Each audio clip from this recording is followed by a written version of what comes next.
Winamal, winamal, winamal, winamal, winamal, winamal, winamal. Winamal, winamal, winamal, winamal, winamal, winamal, winamal. I am on the ministry, the ministry, the ministry. I am on the ministry all the time. Ministry, ministry, ministry, ministry, ministry, ministry, ministry, ministry, ministry, ministry, ministry, ministry all the time. Jesus is the winamal, the winamal, the winamal. Jesus is the winamal all the time. Winamal, winamal, winamal, winamal, winamal, winamal, winamal. Winamal, winamal, winamal, winamal, winamal all the time. Welcome to the Kosa News Network, your resource for the latest Kosa news. For 4 years, we have been studying film at Coronado School of the Arts. This is our teacher, Angie Hall. Through this program, we have been taught the skills and given the freedom to make our own films. This past year, we've been working in this room on one special project. This is that project. This is our story. But more importantly, this is the story of the Kayayo.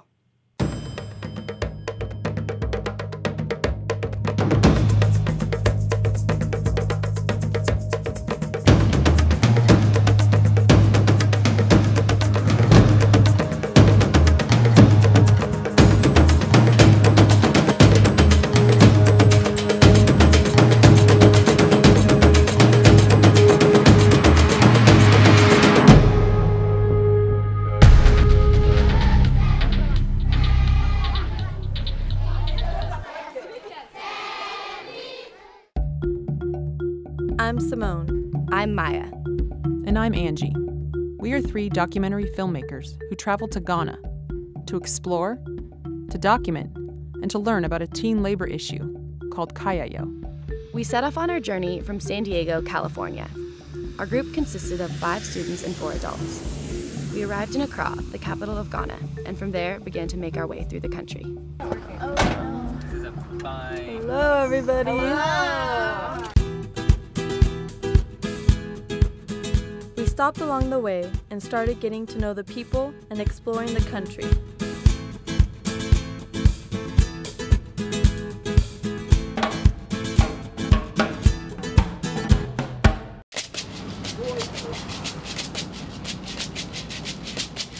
Finally, we arrived at a small town called Tongo in the Upper East region of Ghana.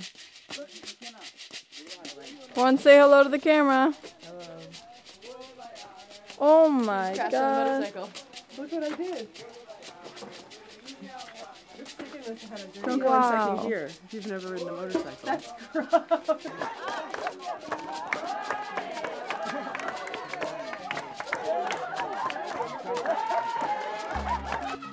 The group started their projects, furnishing a school with a computer lab and refurbishing the classrooms. At the same time, we began work on our documentary.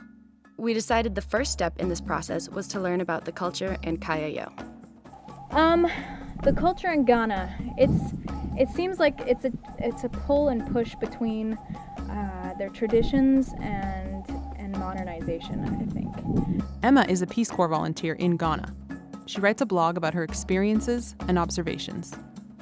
They really want to be a part of the modern world, and they're doing a really great job and changing a lot of different things. They're ahead of the game as far as Africa is concerned for a model.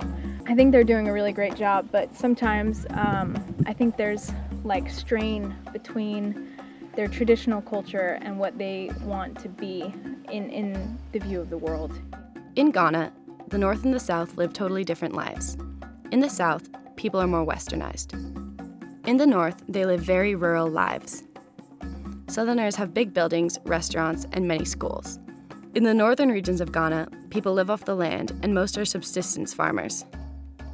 The most important distinction, though, is that in the South, there are more jobs. The lack of jobs in the North creates problems. Many families there don't have enough money to send their children to school. I am Anuini Emmanuel Tese. I come from Gorgo community and the Tongo in the Upper East region. In fact, The community I live in is a farming community. Majority are farmers. Then we grow crops like millet, groundnuts. We have bambara beans and beans. The poverty in the north is what brings us to the heart of the issue, Kayayo. Kayayo are teen laborers from the northern parts of Ghana. They don't have enough money for their education, so they travel to big markets in the south to work as porters. The largest market is located in a city called Kumasi. Kayayo it's not a new profession. Let me call it a profession. Profession because a lot of people practice it, and out of that a lot have earned living. Robert is a headmaster at a local school, built to provide schooling for kids who the government thought were incapable of high school. But he thought differently. It will be as long as the slave trade started.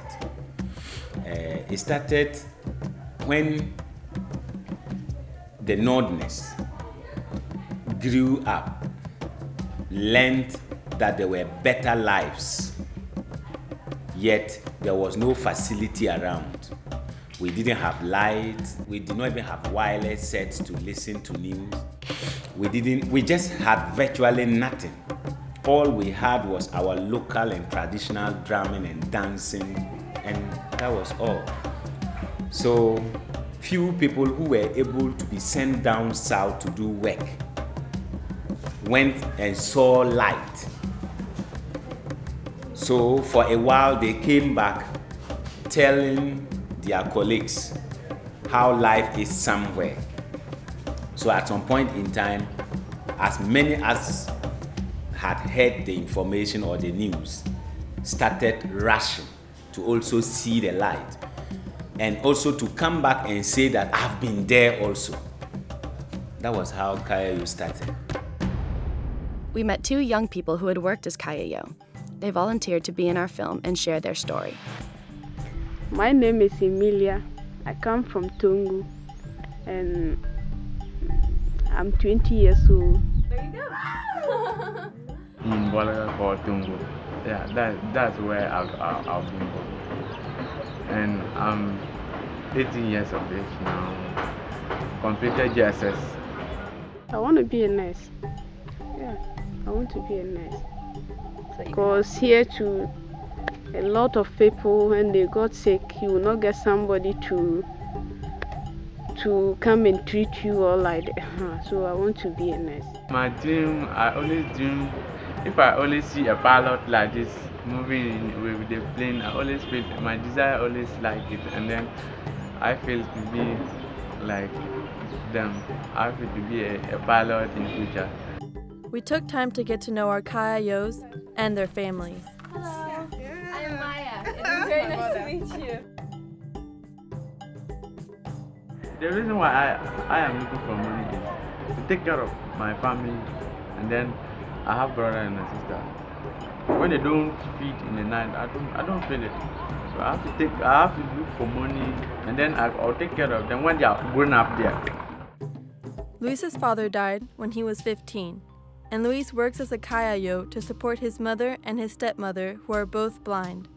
Getting to know Luis's family helps show us the daily struggles he deals with and why he works so hard. Yeah, and this is my lovely mother, who is blind now. 3 years now, when he was blind. So that's my own mother. Luis is now 18 years old, and he's completely has to care for them and completely be like, it made me think about how different it is, like for the 18-year-old boys I know. I mean, like his love for his mother and how much he cares about her, and for his stepmother also. He's selfless. He completely takes care of them and assumes the role of the man. This is my stepmother. Now here, she is also blind for 5 years now. There's no one to take care of there, but I'm the one taking care of her.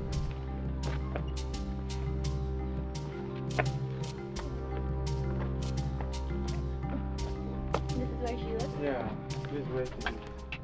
So she was here when he had birth to us. Oh, this is where you were born? Yeah, I was born here. Yeah, this is our ghetto. Oh my goodness. Yeah. Is it fresh? No. Yeah. Okay. You're doing a pretty good job. Are you scared? Oh no, I'm not okay. scared at all. No, this is why we're here. We want to get to know you. And we want to know all the parts of your life. After spending more time with Luis and Amelia, and more time learning about all the angles, we realized how messy Kayayo really is. We interviewed a wide range of people about this subject, and our definition became much more complicated. Kayayo. I suppose it's definitely a noun. In my blog I said it was a person, place, and a thing. The Kayayo means Kaya is Hausa. Kaya means load.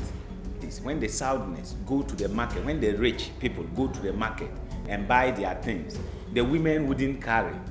They just turn around. They call Kayayo, like there is load here, and the fellow comes to pick it, carry it into their car, and they'll just give you something small. That is how the name Kayayo came about.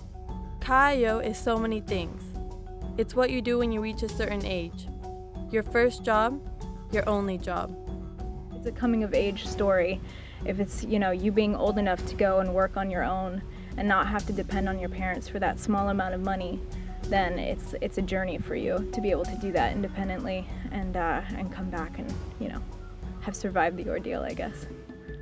They work as Kayayo because there's no other way to make money.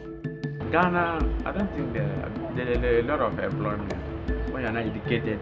So we do, the easier work for us is Kayayo. It's a fast money but fast spending too. Luis told us many things about Kayayo. He educated us about the daily life of Kayayo. He reinforced the idea that they are competitors, they're fighters, and they're sufferers. Yeah, I was not having any choice, but because of my education, that one made me to go for the Kayayo, because my father was not having anything to take care of me and my mother too. So I have to go there and work and get money and go to school. They work as Kayayo to go to school. The government in Ghana pays for children to go to school up through junior high school. After that, families have to pay school fees themselves. That's why less than 50% of teens in Ghana attend senior high school. Luis finished junior high school. He has been working as Kayayo for 3 years to earn money to continue his education.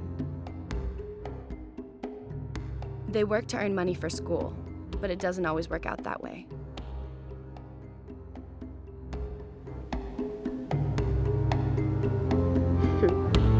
To me, when I went there, I was staying with one lady. I used to work with her and she paid me monthly. When it is time for her to pay me, when the month ends for her to pay me, I'll go and ask her. She said, "You wait, I'll give you." I did that for 5 months.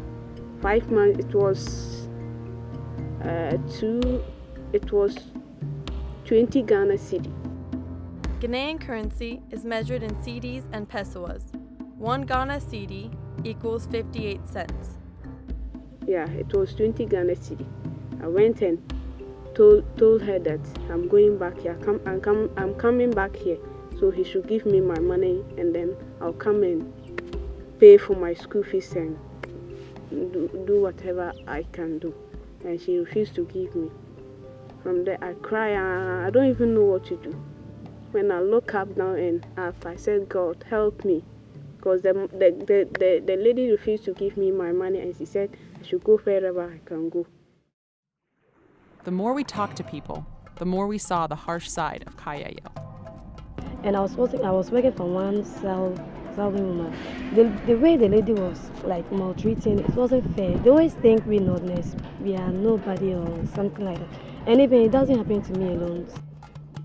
Culturally, I suppose it's negative in that the southern regions, they sort of look down on Kayayo. They think of the northern people as slaves almost. And they don't really see a lot of profit from it. So They do all of this really hard work and they're not paid for it. During that time, I was not happy at all. I wasn't happy.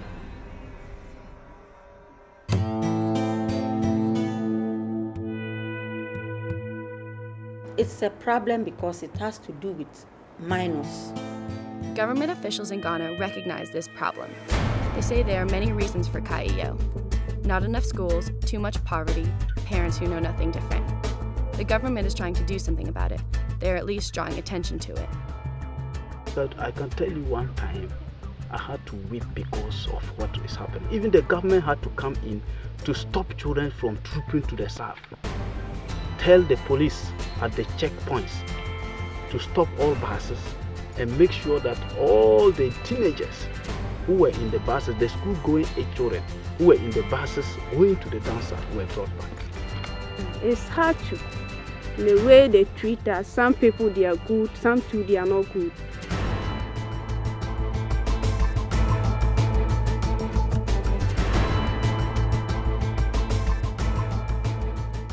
Okay, it's bad. It's bad. When you work, even sometimes they will not give you food. You have to look for food for yourself. Yeah. And the way they sleep too is bad.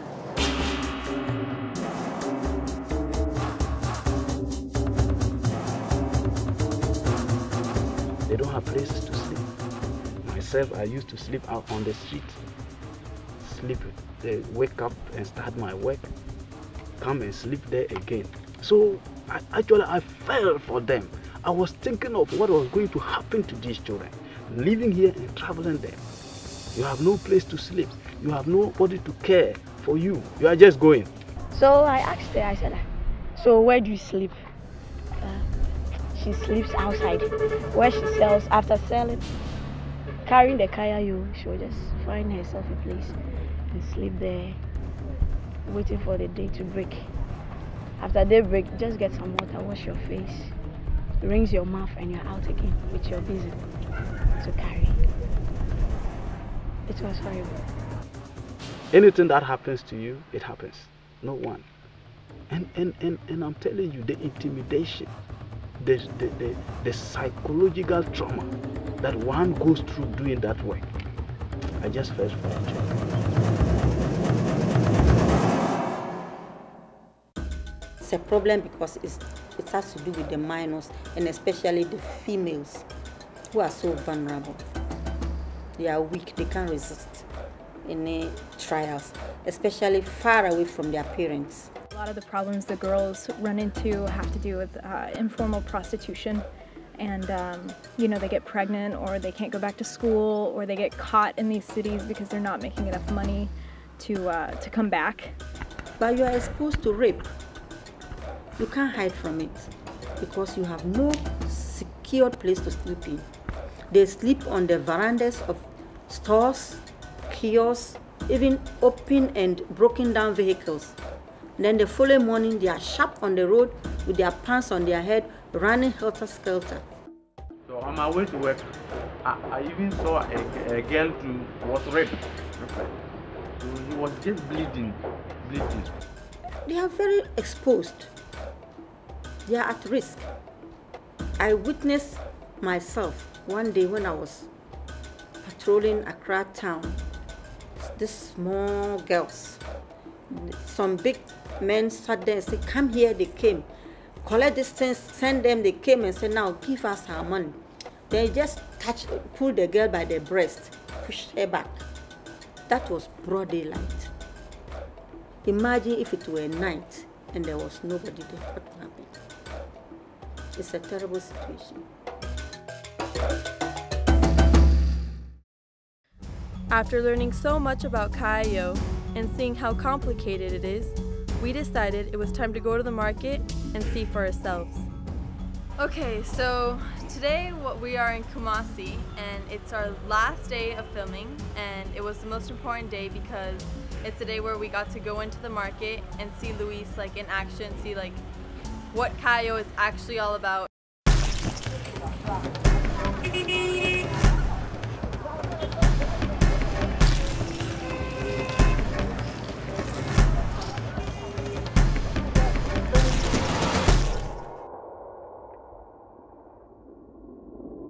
where actually that I work, it's called Kegintia. It's a big market. It's a big market. Thousands of people. Always been busy. Some will be going in, some will be going out, some will be going in up and down.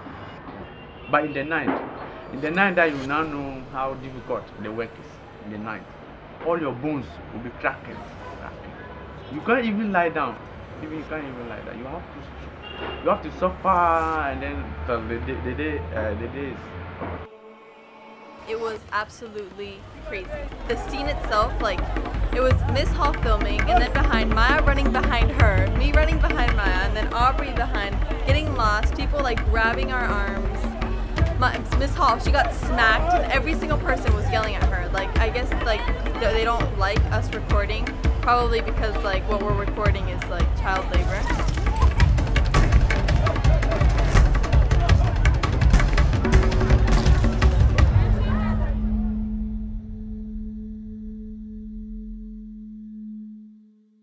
This was like ending with a big bang. It was like a crazy day, but I really feel like this filming will actually show the public like what Kayayo is all about. Like, I think this completely like set in stone to me like what it's all about and how crazy it actually is, and all the stories that we had been hearing before like came to life for me.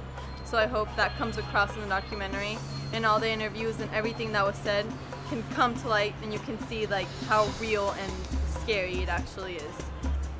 I mean, the suffering that we witnessed, we've been hearing about it through all the interviews up in the north, from an objective standpoint, from all these different professionals and people who have experienced it. But for us to come here today and experience Kayayo, both following closely in the market and just observing every other human being walking by us was a child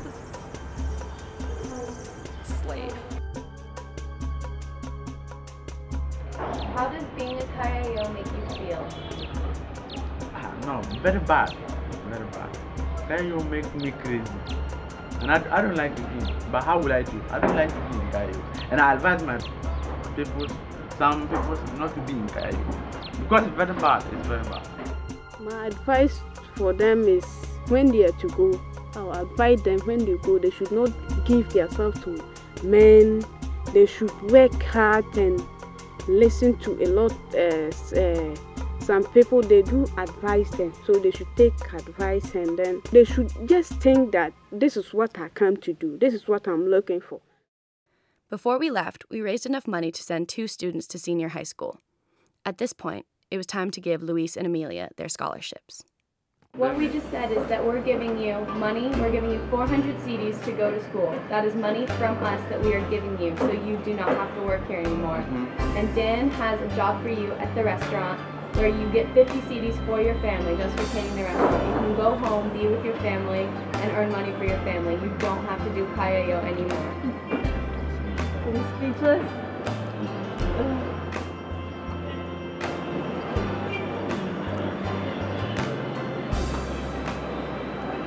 I never knew that this really happened in my life.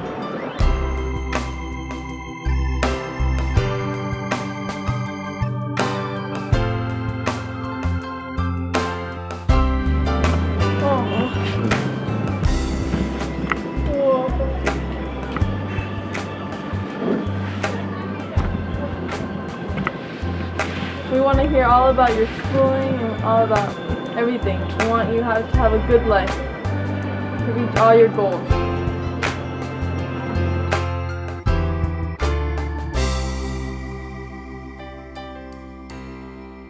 But we met you, and you are so wonderful and so focused on your education.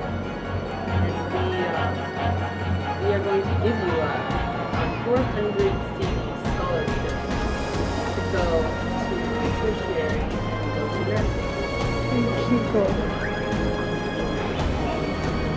To me.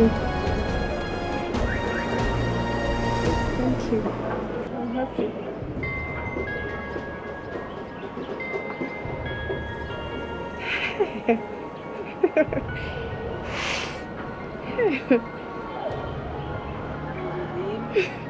Yeah, I'm happy. Because It will have taken me long, maybe 10 years to get that money and continue.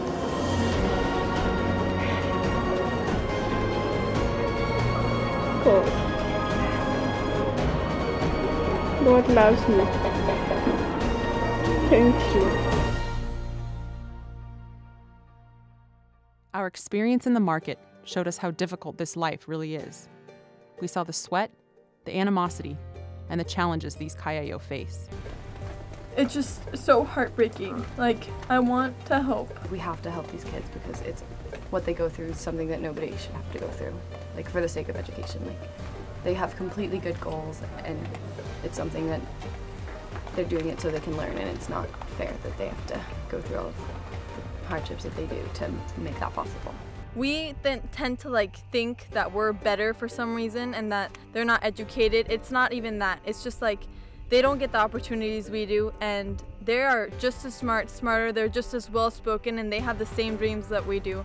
So it just makes me realize we need to give people opportunities and never ever judge anyone, like a culture, anyone by their cover, because my heart has been opened. Anyone can do anything. They just need a chance. So I hope that everyone gets a chance because they deserve it. Nobody really knows about it. Nobody talks to each other about it, which is why this project is so great, because they get to tell their story and they get to talk about the negative things, which most of them don't do. When they come back, they're not going to tell people they had to prostitute themselves, or they're not going to tell anybody about being stolen from, or getting some disease. They don't want to talk about stuff like that. So I think this is good because it gives them a voice.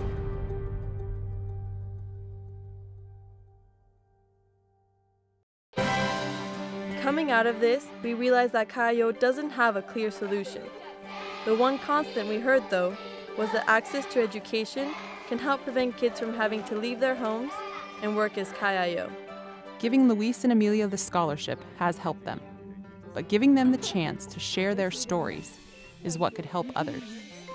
Our trip to the market showed us the value of giving people a voice.